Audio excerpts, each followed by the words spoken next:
Bueno, ante todo, muy buenas noches. Vamos a dar inicio a la conferencia en marco a la Diplomatura en Derecho Administrativo, Sancionador y Disciplinario. En esta ocasión nos acompaña el doctor Isaac Suárez Iglesias, abogado, titulado y colegiado, cursando actualmente estudios de maestría en Derecho Administrativo Económico en la Universidad del Pacífico, con 6 años de experiencia en el sector público en temas de derecho administrativo, derecho del consumidor, telecomunicaciones y derecho pesquero, desempeñándose en áreas de atención al usuario y órganos resolutores y procedimientos administrativos sancionadores e interesados en temas de libre competencia y competencia desleal. En esta ocasión vamos a dar inicio con la conferencia Los conflictos de normas en el tiempo de procedimientos administrativos de fiscalización y sancionador en el sector pesquero. Bienvenido, doctor.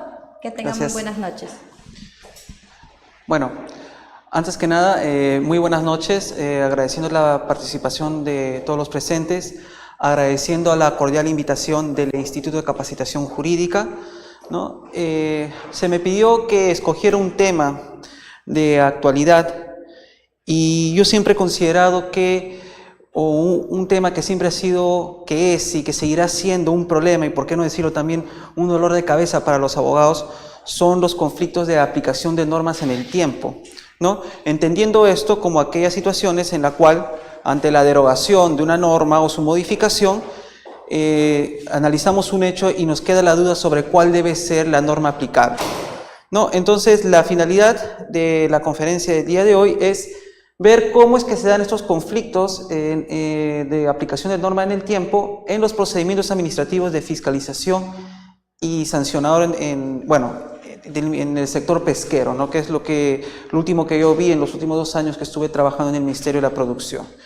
¿No? Entonces, mi intención no es profundizar tampoco mucho en el tema de las reglas de aplicación de normas en el tiempo, pero sí es importante hacer un breve repaso, retomar de repente algunos puntos que hoy en día mucha gente puede pensar y decir, ¿sabe qué? Eso es básico, eso ya lo sabemos, pero que en el día a día a veces los pasamos por alto. Y entonces haremos un breve repaso sobre cuáles son esas normas en el ordenamiento jurídico peruano, para luego ver cómo se pueden aplicar en los procedimientos de fiscalización y sancionador, ¿no? Si bien es cierto, yo voy a hablar en lo que se refiere al sector pesquero. Para todos aquellos que ven derecho administrativo y ven temas de supervisión y fiscalización y sanción en otras entidades del Estado, estoy seguro que puede haber quizás ideas acá que les pueda ayudar con su trabajo diario. Entonces, sin más, empezamos. Ok, lo primero, antes de hablar de los conflictos de normas en el tiempo, acá hay 2 cuestiones que considero yo que son fundamentales tomar en cuenta, 2 cuestiones previas. La primera es el periodo de vigencia que tiene una norma jurídica, ¿no? ¿Cuándo empieza a regir una norma y cuándo cesa de regir, ¿no? La Constitución política es bien clara en ese sentido. En el artículo 109 señala, ¿no? La ley es obligatoria desde el día siguiente de su publicación en el diario oficial, o sea, en el diario El Peruano, ¿no? Y cuando cesa de tener efectos, la ley se deroga solo por otra ley o también queda sin efecto por sentencia que declara su inconstitucionalidad. Entonces acá yo creo que es bastante claro, ¿no? La norma empieza a tener vigencia una vez al día siguiente de haber sido publicado en el diario oficial, salvo de que, la misma norma haya podido de repente disponer que su vigencia va a estar sujeta o condicionada a una posible reglamentación o algún otro hecho, ¿no? Si bien la Constitución, el texto constitucional habla de leyes, queda claro de que estas reglas se aplican para todas las normas jurídicas independientemente cuál es su rango, ¿no? Existen autores que señalan de que aparte de estas 2 causas por el cual deja de tener efectos una ley, existen también supuestos en los cuales la ley señala su propio periodo de vigencia, ¿no? Por ejemplo, sale una ley que dice, esa ley tendrá vigencia hasta el 21 de diciembre de 2018, pasado el 21 de diciembre simplemente ya la norma deja de tener efectos. O también, una causa que considero que es un poco más sutil, es cuando la norma ya cumplió con su finalidad, entonces ya no hay más efectos, ¿no? Si bien es cierto que esos son supuestos válidos, de acuerdo, por los cuales uno puede decir que una norma ha cesado de regir, para efectos de la conferencia del día de hoy nos vamos a quedar en aquellos supuestos en los cuales una norma deja de tener efectos porque ha sido derogado por otra norma, ¿no? Entonces, si nosotros tuviéramos que graficar cuál es el periodo de vigencia de una norma, lo haríamos de esta manera. Supongamos que estamos ante dos normas, ¿no? La norma A y la norma B, ¿no? Y que la norma A se publica en un momento Q, mientras que la norma B se publica en un momento Q1, ¿no? Entonces, bueno, la norma B deroga la norma A, ¿no? Si a nosotros nos preguntaran cuál es el periodo de vigencia según este gráfico de la norma A, sería el periodo comprendido entre Q y Q1, ¿no? Claro, sencillo, ¿no? Esa es la primera cuestión que considero que hay que tomar en cuenta antes de empezar a analizar sobre las reglas aplicables. El segundo punto que es importante considerar son los tipos de aplicación de normas en el tiempo. Si nos quedamos con el gráfico anterior y nos quedamos con la norma A, entendiendo que su periodo de vigencia está entre estos dos puntos, existen tres tipos de aplicaciones, ¿no? La primera, la más sencilla de explicar, es la aplicación inmediata, que es la que se refiere a los efectos que se despliegan sobre los hechos que ocurrieron en el periodo de vigencia de la norma, es decir, a los hechos que ocurrieron en este periodo, ¿no? Existe luego la aplicación retroactiva, que es en aquellos casos en los cuales la norma tiene efectos sobre hechos que ocurrieron antes de su entrada en vigencia, ¿no? Entonces, acá en el gráfico, ¿cuál sería? Sería todos los hechos que ocurrieron antes de Q, que es el momento en el cual se publica la norma, ¿no? Y existe un último tipo de aplicación de norma del tipo, que es la ultraactiva, que consiste cuando, habiéndose ya derogado la norma, sigue teniendo efectos sobre hechos que ocurren luego de su vigencia, ¿no? O sea, sería todos los hechos ocurridos después de Q1, ¿no? Entonces, habiendo ya tenido claros estos dos supuestos, veamos qué es lo que dice el ordenamiento jurídico peruano sobre cuáles son estas reglas de aplicación de normas en el tiempo. Para esto regresamos al artículo 103, ¿no? ¿Qué dice el artículo 103? Acá.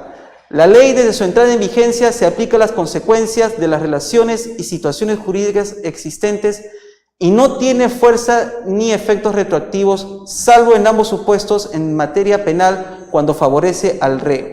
Entonces, acá nomás de este mismo texto ya se desprenden dos reglas, una regla general y una regla que sería la excepción. ¿Cuál es la regla general?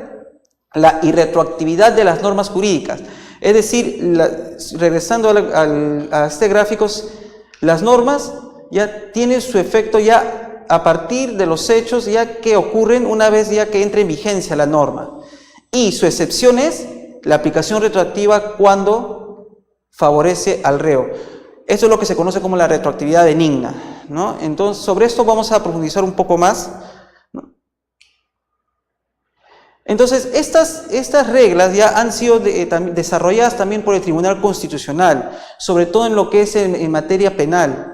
¿Qué hace aquí el Tribunal Constitucional? El Tribunal Constitucional separa las normas en dos conjuntos. Están las normas de derecho penal material y están las normas de derecho procesal penal, que veremos más adelante.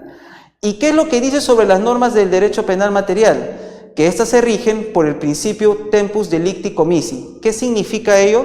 Significa que la ley es aplicable, la ley aplicable es aquella vigente al momento de cometerse el delito, ¿no? Y esto, y el fundamento constitucional de este principio se encuentra justamente en el literal D del numeral 24 del artículo 2 de la Constitución, que señala que nadie será procesado ni condenado por acto o omisión que al tiempo de cometerse no esté previamente calificado en la ley, ¿no? Si el día de hoy, ya por poner un ejemplo así absurdo, está prohibido utilizar solamente los lapiceros rojos, y yo utilizo hoy día un lapicero azul, y mañana sale una ley que dice, no, ¿saben qué? Están prohibido también el uso de lapiceros azules, no me pueden a mí sancionar, no me pueden a mí aplicar ningún tipo de castigo, porque todavía no estaba prevista esa sanción en el momento que yo he realizado la conducta, ¿no? Y este principio ha sido recogido justamente en el Código Penal, que en el artículo 6 ya establece cuál es la regla de aplicación de norma del tiempo, ¿no? La ley penal aplicable es la vigente en el momento de la comisión del hecho punible, ¿no? No obstante, se aplicará la más favorable al reo en caso de conflictos en el tiempo de leyes penales. Recoge básicamente lo que está en la Constitución, ¿no? Entonces, habíamos dicho que este principio se aplica para las normas del derecho penal material. Pero para las normas de derecho procesal penal, ya el Tribunal Constitucional también ha señalado que se rige por otro principio, que es el principio de tempus regit actum. ¿Y qué significa ello? Que la ley procesal aplicable en el tiempo es la que se encuentra vigente al momento de resolverse el acto, ¿no? Entonces, supongamos, hay un proceso, ¿no?, que se inicia con una norma anterior y continúa en el tiempo, y justamente cuando ese proceso se encuentra en la mitad, aparece otra norma, ¿no? Entonces, las disposiciones de esas normas ya son aplicables inmediatamente a ese proceso que aun cuando fue iniciado con la norma anterior, ¿no? Deja claro el Tribunal Constitucional que, sin embargo, esta aplicación inmediata ya no se regulan actos procesales cumplidos con la legislación anterior. O sea, en pocas palabras, no hay retroactividad. Si es que ya hay actos procesales que se han cumplido, que se han realizado en el tiempo, las nuevas normas procesales no pueden ser aplicables de manera retroactiva. ¿Y cómo es que el Tribunal Constitucional elabora todo este principio? Bueno, al empezar, en este entonces existía el antiguo Código Procesal Penal. ¿Y qué pasaba con el antiguo Código Procesal Penal? Que no tenía, como en el Código Penal, una disposición que señalara cuál era la regla aplicable para las normas en el tiempo. Entonces, ¿qué hizo el Tribunal Constitucional? Hizo una aplicación supletoria de la segunda disposición final del Código Procesal Civil, ¿no? La misma que señala que las normas procesales son de aplicación inmediata, incluso el proceso en trámite. Posteriormente, el nuevo Código Procesal recogería esa misma disposición, ¿no? Entonces, hasta acá, ya sabemos cuál es el principio que rige sobre las normas de derecho procesal penal, que la aplicación es inmediata a los actos procesales que todavía no se han realizado,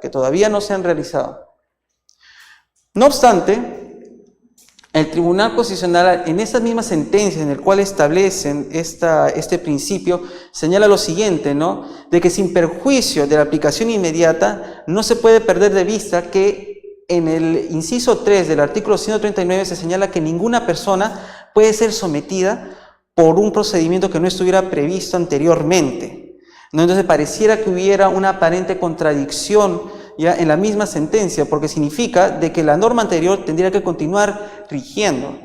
Esto hay que leerlo en su integridad, ¿no?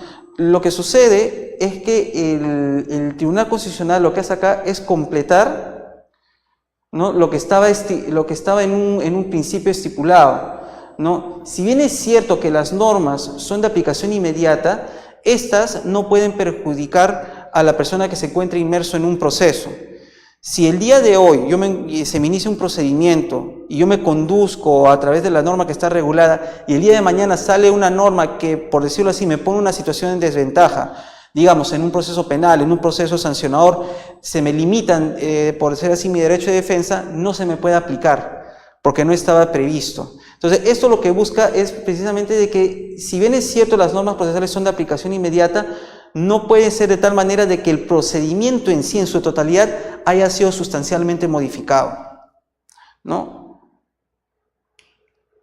Y habiendo visto esto, ahora corresponde ver lo que es el tema de la retroactividad benigna a favor del reo.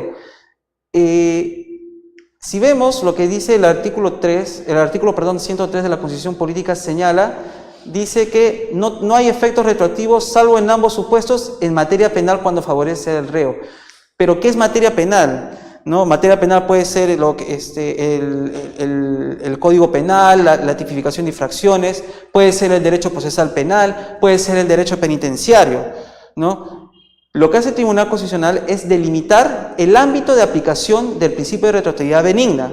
¿Y qué es lo que señala? Que es aplicable al derecho penal material, excluyendo lo que son las normas de derecho procesal penal. ¿Y qué se entiende por derecho penal material? Aquello que está relacionado directamente con los fundamentos de la penalidad. En pocas palabras, ¿por qué yo sanciono esta conducta? ¿Por qué yo meto a la cárcel a una persona? ¿No? Y bueno, sin perjuicio de ello, el nuevo Código Procesal Penal estableció esta disposición, ¿no?, que dice: la ley procesal referida a derechos individuales que sea más favorable al imputado expedida con posterioridad a la actuación procesal se aplicará retroactivamente incluso para los actos ya concluidos si fuera posible. O sea, acá estamos viendo una disposición para una aplicación retroactiva en normas procesales. Entonces, ¿qué ocurre? ¿El Código Procesal Penal se ha rebelado contra lo que decía el Tribunal Constitucional? No es eso, sino es que lo que ha sucedido es que el derecho penal ya ha evolucionado con el tiempo y se ha dado cuenta de que los derechos fundamentales de una persona que se encuentra inmerso en un proceso no solamente pueden ser, están afectados por temas de derecho penal material, no por la tipificación, sino también por el derecho procesal penal. Acuérdense que si existe un proceso penal es porque se considera que una persona es inocente salvo se pruebe lo contrario. Entonces, definitivamente, acá hay derechos muy fuertes en las normas procesales penales que deben ser siempre tuteladas. Por eso es que el Código Procesal Penal luego estableció esta disposición, ¿no? Y bueno, pasando ya aterrizando un poco en lo que es el derecho administrativo, ¿no? ¿Cómo es que las reglas de aplicación de norma en el tiempo se aplican en derecho administrativo sancionador? Bueno, como todos saben acá, la ley principal que rige todos los procedimientos administrativos es la Ley del Procedimiento Administrativo General, conocido como LPAG, ¿no? Ley número 27444, que a finales del 2016 tuvo una modificación sustancial a través del Decreto Legislativo 1272 y que finalmente fue consolidado a través de un texto único ordenado que es el Decreto Supremo 005-2017-JUS. Hace poco ha habido una última modificación, es cierto, no obstante, para efectos, digamos, de lo que vamos a conversar esta noche, o sea, no ha cambiado, digamos, estas reglas de aplicación de normas en el tiempo. Entonces, vamos a ver cuáles son ellas en la misma ley.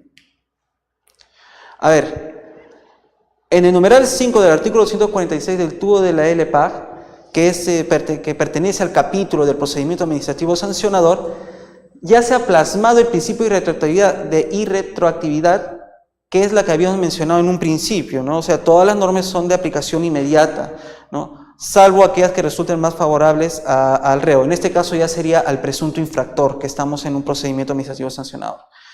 Dice el principio, ¿no? Son aplicables las disposiciones sancionadoras vigentes en el momento de incurrir el administrado en la conducta a sancionar, salvo que las posteriores les sean más favorables.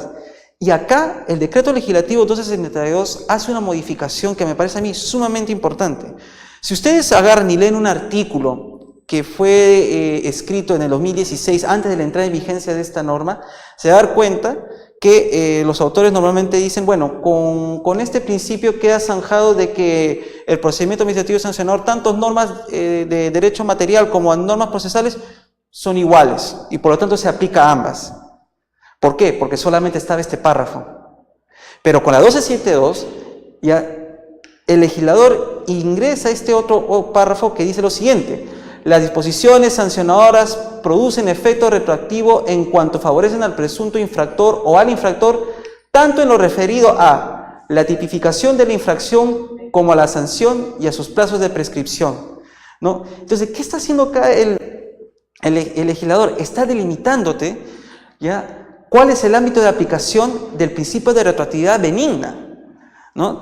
Y en pocas palabras, esto es lo que para el legislador sería el derecho material en tema en el marco de un procedimiento administrativo sancionador. Ahora, uno podría preguntar, ¿cómo quedan las normas procesales del derecho administrativo? Pues en una de sus disposiciones finales, en la primera disposición final de la ley, existe esta disposición que se llama regulación transitoria, ¿no? ¿Y qué es lo que dice?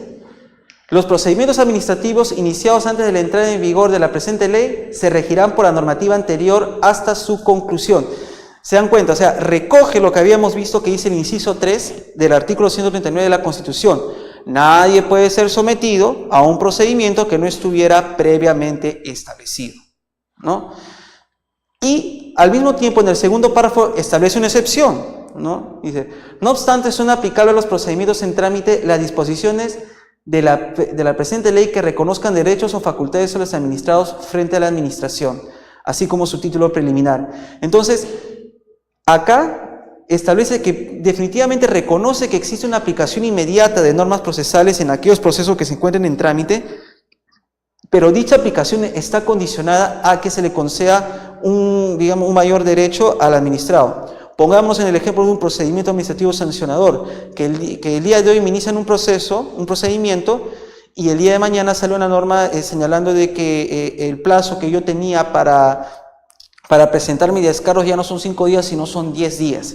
Entonces, por aplicación de esta excepción se me debería aplicar inmediatamente, a pesar de que esa no era la norma que estaba vigente cuando se me inició el procedimiento administrativo sancionador, ¿no? Entonces, ¿perdón? Claro. Ahora, habiendo ya entendido cuáles son en sí las reglas en el derecho administrativo sancionador, pasemos a ver lo siguiente. A ver, muchos procedimientos administrativos sancionadores son producto de una previa fiscalización, ¿no? El área de supervisión y fiscalización de una entidad va al campo, ¿no? Verifica de que hay una posible comisión de infracción, ¿no? Y se inicia el procedimiento administrativo sancionador.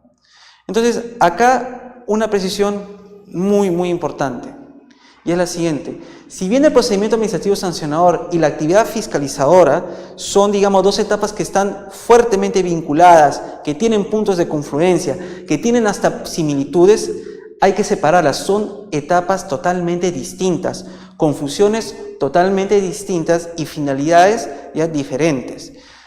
La actividad fiscalizadora tiene como finalidad verificar hechos a fin de acreditar el cumplimiento de obligaciones legales. En pocas palabras, la actividad fiscalizadora, el inspector que va a campo, es prácticamente los ojos de la administración pública, que va y observa, observa hechos. El fiscalizador observa hechos y hace constatación de ellos. Hechos que podrían llevarnos a pensar de que acá hay un incumplimiento de una obligación legal. Y en esa actuación, ¿qué es lo que puede realizar el inspector? Puede requerir información, puede realizar inspecciones, puede llevar a cabo pericias, ¿no? ¿Y cómo es que concluye? Bueno, entre otras facultades que tiene, ¿no?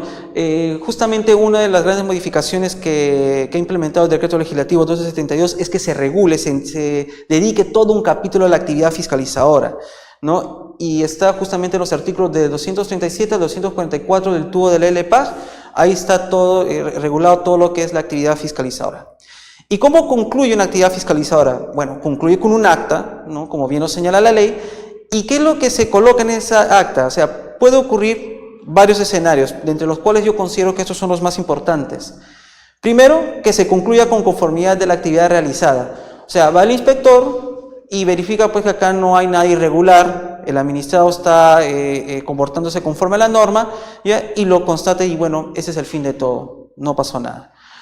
O puede ser, ¿no? También que vea de que hay cierto incumplimiento que todavía no puede decirse que es muy grave, pero que podría, digamos, conllevar a que luego haya una comisión de infracción. Entonces, ¿qué es lo que hace el inspector? Puede dictar una medida correctiva, ¿no? Le dice al administrado, ¿no? ¿Sabes qué? Esto está funcionando mal, arréglalo, ¿no? Independientemente de ello, y este es el tercer supuesto y que me parece el más importante de todos, es que podría recomendar el inicio de un procedimiento administrativo sancionador. Y ojo acá, en la fiscalización el inspector recomienda, no inicia. ¿Ya? Acá todavía no hay inicio del procedimiento administrativo sancionador. Sí, el inspector puede colocar en el acta, se verificó tal hecho y habría la presunta comisión de la infracción tipificada en tal norma. Pero, como bien saben, la LPAG establece que para iniciar correctamente un procedimiento administrativo sancionador se requieren más requisitos. Se requiere la previsión de la sanción, se requiere determinar cuál va a ser el órgano instructor, cuál va a ser el órgano sancionador, ¿no?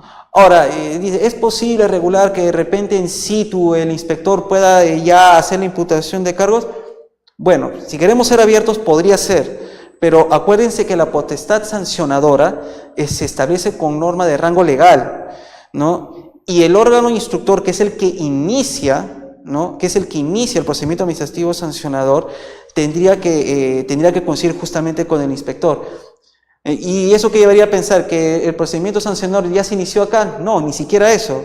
Porque recién podemos ver de que hay una presunta comisión de infracción cuando ha concluido la fiscalización. Es solamente cuando el fiscalizador ha concluido de verificar unos hechos que se puede llegar recién a ver si es que amerita o no iniciar, ni siquiera sancionar, sino iniciar un procedimiento administrativo sancionador.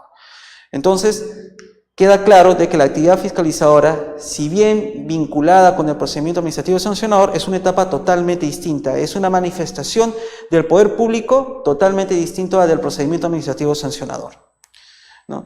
Y el procedimiento administrativo sancionador, ¿qué es lo que busca? Reprimir ciertas conductas, ¿no? El procedimiento administrativo sancionador tiene dos finalidades, ¿no? La primera, ¿no? Yo diría que es que a través de un procedimiento, ¿no?, el administrado, el presunto infractor, tenga la posibilidad de defenderse. Y la segunda es de que, habiendo determinado que existe responsabilidad administrativa, o sea, que se verifique que en efecto un administrado realizó una conducta que finalmente es una infracción, evitar que lo vuelva a repetir en el tiempo. Eso se llama disuadir. Quiere disuadir que el administrado vuelva a incurrir en esa conducta o que otros administrados, ¿no?, incurran en esa conducta. Y miren qué importante acá. En el procedimiento administrativo sancionador se determina la existencia de responsabilidad administrativa, cosa que no se ve acá. Acá, ¿cuál es? Acá el inspector, ¿qué es lo que verifica? Hechos. ¿Ya? El procedimiento, determinar de que existe responsabilidad administrativa en la comisión de una infracción, no es solamente constatar que existe un hecho, se requiere hacer otro tipo de análisis, ver cuestiones de causalidad, cuestiones de culpabilidad, ¿no?, ver si existe o no un eximente de responsabilidad, un caso fortuito.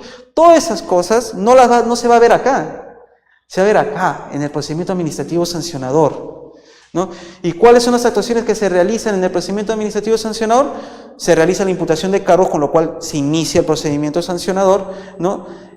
Saben de que el procedimiento está dividido en dos etapas, ¿no? La etapa de instrucción y la etapa propiamente dicha de sanción, que debe estar a cargo de órganos separados, ¿no? Eso es lo que señala la LPAG, ¿no? Entonces, se revisa los descargos de los administrados, se le da audiencia a los administrados, o sea, todo a final de determinar si es que el administrado, si es que el presunto infractor llegó a cometer una infracción.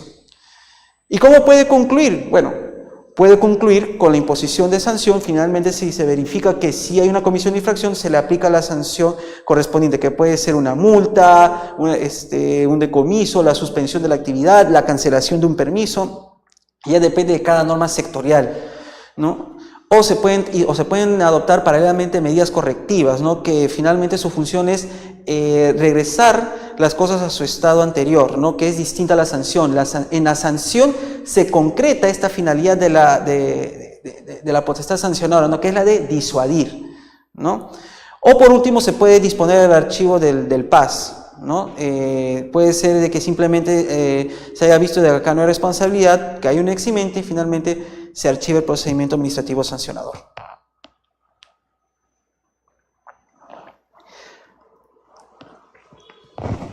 Entonces, habiendo ya señalado y habiendo establecido la diferencia, ¿no?, vamos a ver cómo se aplican, de acuerdo, en dos casos concretos que he traído.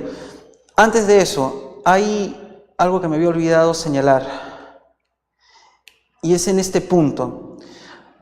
Para hacer una correcta aplicación, digamos, de normas en el tiempo, es imprescindible que se analice bien la norma y se sepa cuál es su finalidad, y más aún, cuál es el supuesto de hecho que regula.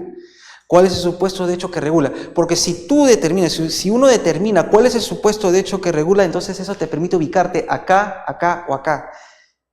Y es aquí donde se genera la mayoría de los problemas, que muchas veces, como no se analiza bien la norma, como no se entiende bien cuál es el hecho en sí que está regulando la norma, no se pueden ubicar en qué punto están en la situación que se está analizando. Y eso puede conllevar, ¿no?, a que se tomen decisiones erróneas. Y eso es justamente lo que vamos a ver a continuación. Listo. Este es el primer caso, el caso de la retroactividad de normas técnicas de muestreo de recursos hidrobiológicos, ¿no? No sé si de repente acá hay alguien, ¿no?, de que esté familiarizado con el ámbito pesquero, ¿no? Pero en todo caso, antes de ver el caso en sí, voy a tratar de explicar rápidamente qué consiste esto, contextualizar un poco y así podamos todos entender el caso, ¿no? A ver, en el ámbito pesquero existe una infracción, ¿no?, tipificada en el numeral 6 del artículo 134 del reglamento de la Ley General de Pesca, o al menos así estaba tipificado antes, que señalaba lo siguiente, ¿no? La infracción era exceder los porcentajes establecidos de captura de ejemplares en tallas o pesos menores a los establecidos o los porcentajes de captura de las especies asociadas o dependientes. Nos quedamos acá nomás. Exceder los porcentajes establecidos de captura de ejemplares en tallas o pesos menores a los establecidos. ¿Qué significa esto? Para extraer un recurso, el recurso tiene que tener una talla mínima. Cojamos, por ejemplo, el caso de la anchoveta. La talla mínima de la anchoveta para ser extraída es de 12 centímetros. ¿Por qué? Porque si la anchoveta es extraída por debajo de esa talla, es una anchoveta que no ha completado su ciclo reproductivo. Entonces, al extraer lo que estás haciendo, estás interrumpiendo el ciclo reproductivo y por lo tanto pones en peligro la supervivencia de la especie. Ahora, no es tampoco que está prohibido extraer ningún solo ejemplar juvenil, eso sería imposible, ¿no? Lo que existe son porcentajes, ¿no? Por eso dice exceder los porcentajes establecidos, porque hay un porcentaje que se te permite a ti extraer, ¿no? Ejemplares juveniles por debajo de la talla, que en el caso de la anchoveta es del 10%. Si ya te excedes del 10%, entonces ya estás ante una comisión de infracción. ¿Y cómo es que se determina, cómo el inspector determina, ¿no?, que la talla es la adecuada o no? Existen unas normas técnicas, ¿ya?, que es la norma de muestreo de recursos hidrobiológicos, ¿ya?, que le indican al inspector cuál es la metodología, cuáles son los pasos que debe seguir para finalmente, durante la descarga, ¿no? Saben, la embarcación llega a muelle, empieza a descargar ya, y lo que hacen las normas de muestreo es decirle cómo durante esa descarga debe proceder el inspector para determinar la talla mínima. Y entonces, en un principio, la primera norma de muestreo fue la resolución ministerial 257-2002-PE, ¿no?, que, como dice su ítem 1, establecía los procedimientos técnicos para la realización de muestreo de recursos hidrobiológicos con fines de vigilancia. Esta norma estuvo vigente hasta el 26 de octubre de 2015, porque en esa fecha entró en vigencia la resolución ministerial 353-2015-produce, que regía lo mismo, ¿no? O sea, hubo cambios, sí, pero la finalidad es la misma, ¿no? Estableció un procedimiento técnico para la realización de muestreo de recursos hidrobiológicos, ¿no? Y esta entró a partir del 27 de octubre de 2015. Entonces, ¿hasta cuándo rigió la resolución ministerial 257-2002? Hasta el 26 de octubre de 2015. ¿Y a partir de cuándo rigió la resolución ministerial 353-2015? A partir del 27 de octubre de 2015 hasta la fecha de hoy, ¿no? Hasta el día de hoy todavía sigue vigente. ¿Cuál fue el caso? Se realizó una fiscalización el 12 de abril de 2015 por los inspectores de la Dirección de Supervisión del Ministerio de Producción, ¿no? 12 de abril de 2015, cuando todavía estaba vigente la resolución ministerial 257-2002. ¿No? Entonces se realiza la norma de muestreo, el inspector sigue los pasos indicados por dicha norma técnica y finalmente verifica de que hay una incidencia de 58.06 de ejemplares juveniles, es decir, sobrepasó el porcentaje permitido, que era 10%. Entonces se levanta el acta de fiscalización, o en este caso el reporte de ocurrencias, que era así como se le denominaba en ese entonces, ¿no? Se genera el expediente, se inicia el procedimiento administrativo sancionador y con fecha 17 de febrero de 2017, es decir, cuando ya no estaba vigente la 257-2002, esta ya no estaba vigente, la Dirección de Sanciones del Ministerio de Producción emite la resolución directoral imponiéndole una sanción a la administrada. Se verificó que en efecto había responsabilidad administrativa por haber excedido el porcentaje, se le impone una sanción. ¿Y qué es lo que hizo la Dirección de Sanciones? Pues, como siempre, como le correspondía, evaluó si la fiscalización realizada por el inspector fue correcta, es decir, si se ceñía a lo que estaba establecido en esta norma. Y por eso es que si uno lee la resolución directoral, ¿ya?, se ve de que cita esta norma de acá, ¿no? Bueno, como se imaginarán, la ministra interpuso su recurso de apelación y esto subió a la segunda instancia, que es el Consejo de Apelación de Sanciones del Ministerio de Producción, más conocido como CONAS. ¿Y qué es lo que hace el CONAS? El CONAS agarra la resolución ministerial 353-2015 y lee lo que dice su artículo 4, que vendría a ser como una especie de disposición transitoria. ¿Qué dice el artículo 4?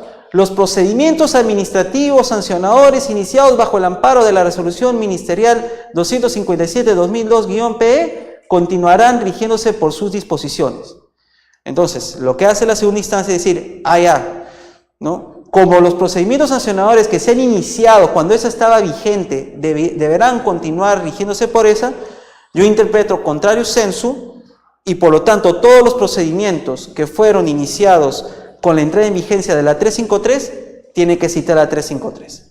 Entonces, como la resolución directoral de sanciones no citó la 353-2015, sino citó la 257-2002, el Consejo de Apelaciones consideró de que acá había un vicio de nulidad en la motivación de la resolución directoral, porque correspondía aplicar esta norma y no la 257 que ya se encontraba derogada.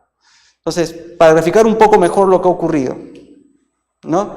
Esta es la fiscalización. La fiscalización se realiza cuando el 12 de abril de 2015, ¿no? Cuando todavía estaba vigente la resolución ministerial 257-2002, ¿ya? Y a partir del 27 de octubre entró a regir la resolución ministerial 353-2015, y justamente cuando ya está vigente esta norma es que se emite la resolución de primera instancia, ¿no? Entonces lo que dice el CONAS es que esta resolución, en vez de citar esta norma de acá, debió haber citado esta. ¿Por qué? Porque esta se encontraba vigente, ¿no? Esta se encontraba vigente al momento que se emitió la resolución. ¿Cuál es el error acá? Por eso yo les había dicho, es importante saber qué es lo que regula cada norma. En realidad, el CONAS yo creo que ha sido inducido a error, por decirlo así, porque realmente este artículo 4 considero de que era innecesario o en todo caso debió haber sido redactado de mejor manera. Miren lo que dicen: los procedimientos administrativos sancionadores iniciados bajo el amparo de la resolución ministerial 257-2002-P. Ahí estamos ya mal. ¿Por qué? Porque, a ver, veamos. ¿Cuál es la finalidad de la resolución ministerial 257-2002? Establecer el método para realizar la medición de los recursos hidrobiológicos. ¿Quién realiza la medición de los recursos hidrobiológicos? ¿El inspector o el órgano sancionador? El inspector. El inspector. O sea, esta norma de acá, como su sucesora, son normas que regulan la fiscalización. Lo que regulan es cuál es el método que debe utilizar el inspector al momento de realizar la fiscalización en el campo. Estas normas no regulan el procedimiento sancionador, no es su finalidad. Esta disposición de acá yo la considero innecesaria, o en todo caso, lo que se pudo haber dicho es: los procedimientos administrativos sancionadores ya iniciados en relación a las fiscalizaciones efectuadas con la resolución ministerial 257-2002 seguirán rigiéndose por la disposición de estas, ¿no? Entonces, ¿qué ocurrió? Precisamente acá el CONAS se cerró solamente en este artículo, ¿no? Y no se puso a pensar exactamente cuál era el hecho que regulaba, ¿no? ¿Cuál era el hecho que regulaba la 257-2002? La 257 nunca fue una norma que regulaba el procedimiento administrativo sancionador, tampoco la 353. Estas son normas que regulan la fiscalización. Bueno, esta de acá regularía las fiscalizaciones que se harían de acá para adelante, ¿no? Pero no son normas que regulan el procedimiento administrativo sancionador. Y es un problema porque finalmente al declarar la nulidad ha tenido que devolverse el expediente a la primera instancia, y eso es un retroceso, ¿no? Y eso lamentablemente es un retroceso y perjudica tanto a la administración pública como al administrado, ¿no? Entonces, acá, primera lección, ¿no? Acordarse y determinar siempre cuál es el supuesto de hecho que regula una norma, ¿no? ¿Cuál es el supuesto de hecho que regula una norma? Bueno, para ir terminando, ya vamos a ver un segundo caso que tiene que ver con la retroactividad benigna, ¿no? Que es la eliminación, el caso de la eliminación de los convenios de abastecimiento de CHD, ¿no? Igualmente, igual que en el caso anterior, vamos a contextualizar un poco esto. A través del Decreto Supremo 010-2010-Produce, se estableció como obligación que todos los titulares de permiso de pesca en embarcaciones de menor escala debían suscribir convenios de abastecimiento con las plantas dedicadas al consumo humano directo, es decir, a la elaboración de enlatados, a la elaboración de conservas, ¿no? Esto se hizo con la finalidad de que el inspector pudiera hacer una trazabilidad, un seguimiento de a dónde iba el recurso que era descargado en el muelle, ¿no?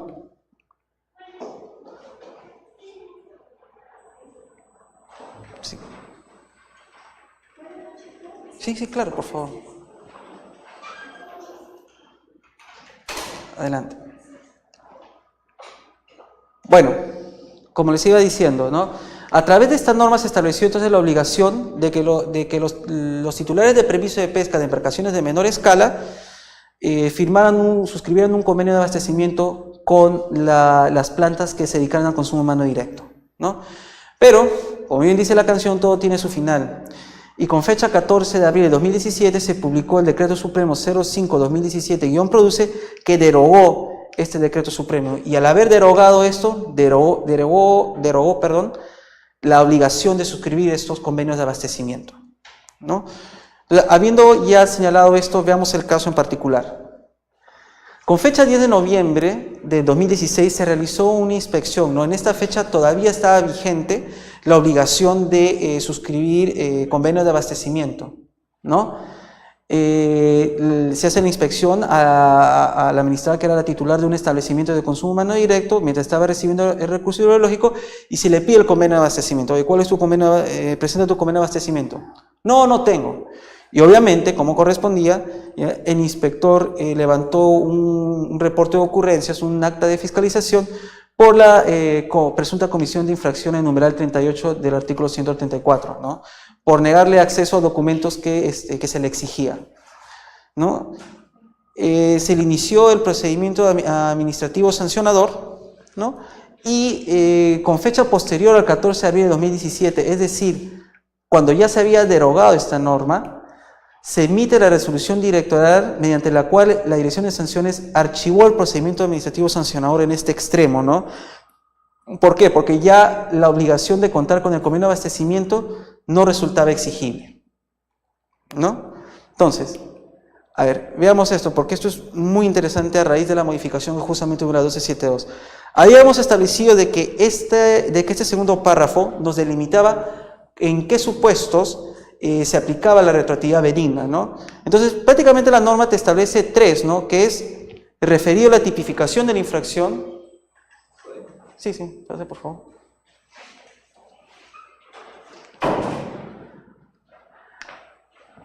Referido a la tipificación de la infracción, 1, a la tipificación de la sanción o a la previsión de sus plazos de prescripción. Entonces, a ver, veamos acá. ¿Esta norma tipifica una infracción? ¿Habla sobre alguna tipificación de infracción? No. ¿Habla sobre la tipificación o la previsión de una sanción? Tampoco. ¿No? ¿Establece algún plazo de prescripción? No. ¿Por qué entonces se ha aplicado en este caso la retroactividad benigna? A ver, ¿por qué en principio existe esta figura de la retroactividad benigna? Porque al haberse derogado, de acuerdo, haber habido una modificación legislativa, el Estado ha visto que hay una conducta que, si bien resultaba perseguible en su momento, al día de hoy ya no lo es. Si lo vemos en el marco de un procedimiento administrativo sancionador, ¿cuál es la finalidad de una sanción, de un procedimiento administrativo sancionador? Disuadir, evitar de que una conducta se vuelva a repetir, una conducta que es considerada ilegal. Pero si esa obligación ya no existe, o sea, supongamos de que acá hubieran decidido sancionar en un contexto donde ya los convenios de abastecimiento ya no existían, ¿hubiera tenido algún efecto? ¿Se hubiera llegado a concretar el efecto disuasivo? No. ¿Por qué? Porque simplemente la obligación de suscribir esos convenios ya no existía. Entonces era prácticamente imposible que el administrador vuelva a incurrir en esa conducta, porque ya no era una conducta considerada por el Estado ya para tutelar, ¿no? Ahora, en la resolución la Dirección de Sanciones fue un poco más allá, yo creo, y es lo siguiente, ¿no? Pero antes de pasar eso, miren qué profundo, o sea, una vez que se deroga la obligación, ya prácticamente el procedimiento sancionador deja de perder su finalidad, o sea, ya no tiene razón de ser. Si yo iba a sancionar para disuadir al administrado que comete una conducta que ya al día de hoy no es ilegal, pierde total sentido. Claro, va a haber quienes dicen, no, pero queda todavía el efecto retributivo, ¿no? Sí, o sea, definitivamente, toda sanción tiene una connotación de retribución, pero la retribución no es el fin en sí mismo de la sanción.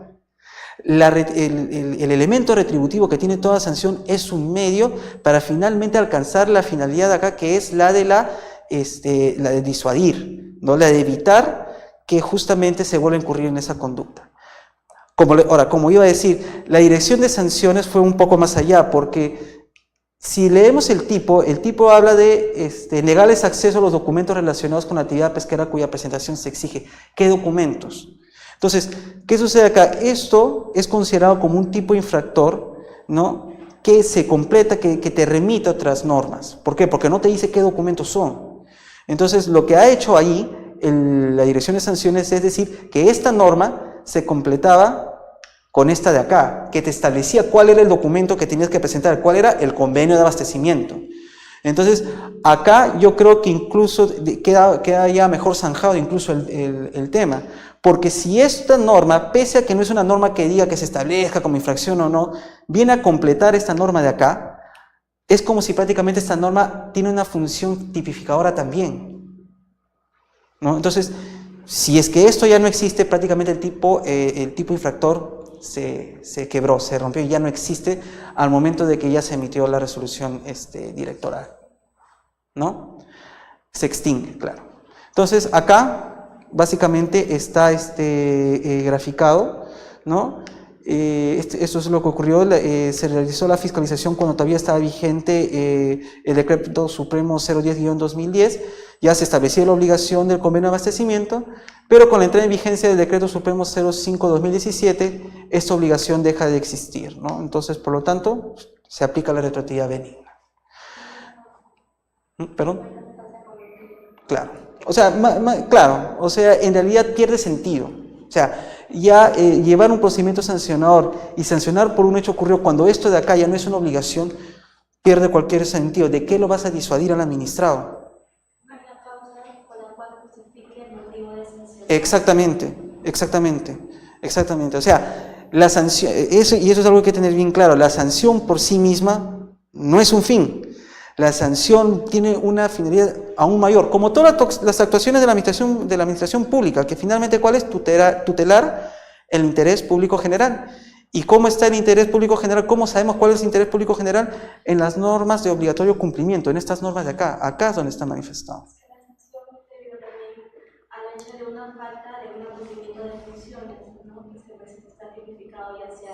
En el reglamento de funciones de cada entidad o en base también a la ley que está rigiendo. No, por supuesto, o sea, hay una infracción, por supuesto, o sea, yo no puedo sancionar si es que no hay una tipificación, pero esa infracción que está tipificada tiene una razón de ser. Vas a ver que en la mayoría, en muchas normas que insertan infracciones, que tipifican infracciones, muchas veces vienen con otras normas que establecen nuevas obligaciones. Por eso es lo que yo siempre he dicho, ¿no? Si tú quieres hacer que una obligación sea realmente efectiva, tienes que prever una infracción, ¿no? Que sancione su incumplimiento de esa obligación. Porque tú dices, ya, es obligatorio, por ejemplo, tener convenio de abastecimiento, pero supongamos que eso nunca hubiera sido tipificado. Entonces, lamentablemente es letra muerta. ¿Por qué? Porque no va a haber un incentivo por parte del administrador de cumplir con esta norma. O sea, sí, lo puede haber, ¿no? Pero digamos, no va a haber ninguna consecuencia para aquellos que no la cumplan. Entonces, con toda obligación administrativa, yo siempre he pensado eso, con toda obligación administrativa, ya siempre tiene que venir una tipificación. Es más, el nuevo principio de tipicidad te señala que no se pueden establecer obligaciones administrativas en las mismas tipificaciones, ¿no? Entonces, ya para ir concluyendo en sí con la conferencia, 3 conclusiones muy puntuales, ¿no? Y que creo que, como dije anteriormente, si bien los casos que hemos visto se dan dentro del ámbito del sector pesquero, estoy seguro de que son ideas, o en todo caso hace que nos planteemos preguntas para, no sé, distintos ámbitos que nos dediquemos en el sector público. La primera conclusión: si bien el ordenamiento jurídico te establece cuáles son las reglas que se deben aplicar respecto a las normas en el tiempo, cada caso tiene que ser analizado particularmente. Cada caso es un mundo. O sea, decir que el otro caso que es similar se resolvió de tal manera, y yo lo resuelvo así, nos va a llevar ya a errores. Y lo más importante, Acuérdense siempre, al momento antes de ver qué aplicación debo ir, siempre identificar cuál es el supuesto de hecho que regula la norma. Si tú identificas cuál es el supuesto de hecho que regula la norma, de ahí para adelante, todo va cuesta abajo. La segunda, en el marco de un procedimiento administrativo sancionador, siempre recordar, ya, separar lo que es el procedimiento administrativo sancionador, lo que es la etapa de fiscalización. Acuérdense, son actuaciones de la administración pública totalmente distintas. La fiscalización está orientada a verificar hechos, y verificar hechos que nos indiquen si es que hay o no un incumplimiento de obligaciones legales. El procedimiento sancionador lo que busca es determinar si es que en estos hechos que han sido verificados por el inspector existe responsabilidad administrativa, y si es así, a través de la sanción, disuadir para que esa conducta no se vuelva a repetir, ¿no? Y por último, respecto a la retroactividad benigna, ¿no?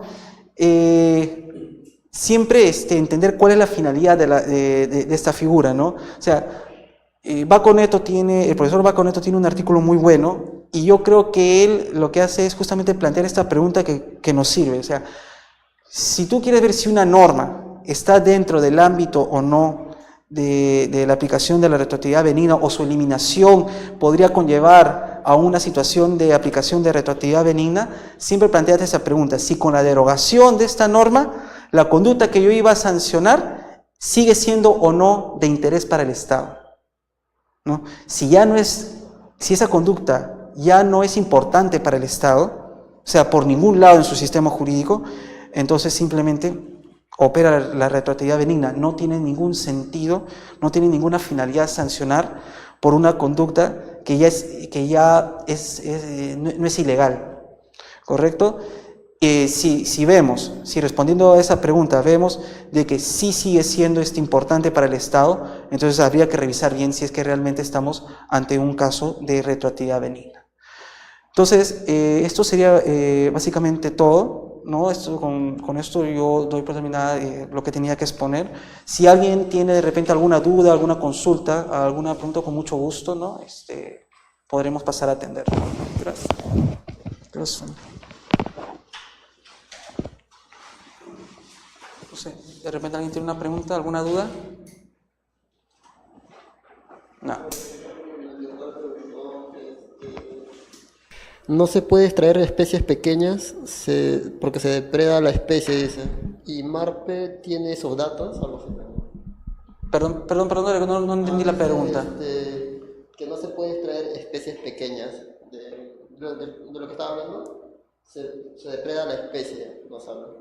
De lo que estaba hablando. Claro, existe una prohibición, ¿no? de extraer recursos hidrobiológicos por debajo de la talla mínima, pero exigir al administrado que no extraiga ni un solo ejemplar es prácticamente es imposible. Por eso lo que existe son porcentajes. O sea, no está permitido, la infracción es exceder esos porcentajes permitidos en la extracción de ejemplares juveniles, ¿no? Entonces es eso. No sé si eso era más o menos lo que quería aclararle al... ¿Alguna otra pregunta? ¿Sería todo? Bueno, nada, quiero agradecerle a los que han asistido el día de hoy, quiero agradecer al Instituto de Capacitación Jurídica, y más que nada en términos generales los invito a lo siguiente, ¿no? Independiente de cuál sea el problema, cuando un abogado se enfrenta a un problema, nunca enfréntenlo ya con una afirmación o con una negación, siempre enfréntenlo con una pregunta. Eso es muy importante, porque si yo voy de frente al problema con una afirmación, ¿qué estoy haciendo? Ya estoy suponiendo, ya estoy asumiendo, ¿no? Y muchas veces en esa suposición, en asumir, a veces se me pueden pasar muchas cosas por alto. Entonces, siempre cuando tengan un problema, ya hagan una pregunta, ya pregunten, ya busquen, por eso siempre se dice, ¿no? O sea, Sherlock Holmes, a mí me parece que es un personaje recurrente, y a mí me gusta bastante particularmente. Él siempre decía, no se trata de hallar la respuesta correcta, se hallar de plantear la pregunta correcta, ¿no? Entonces, bueno, eso sería todo. Buenas noches y bueno, será conmigo hasta otra oportunidad, ¿no?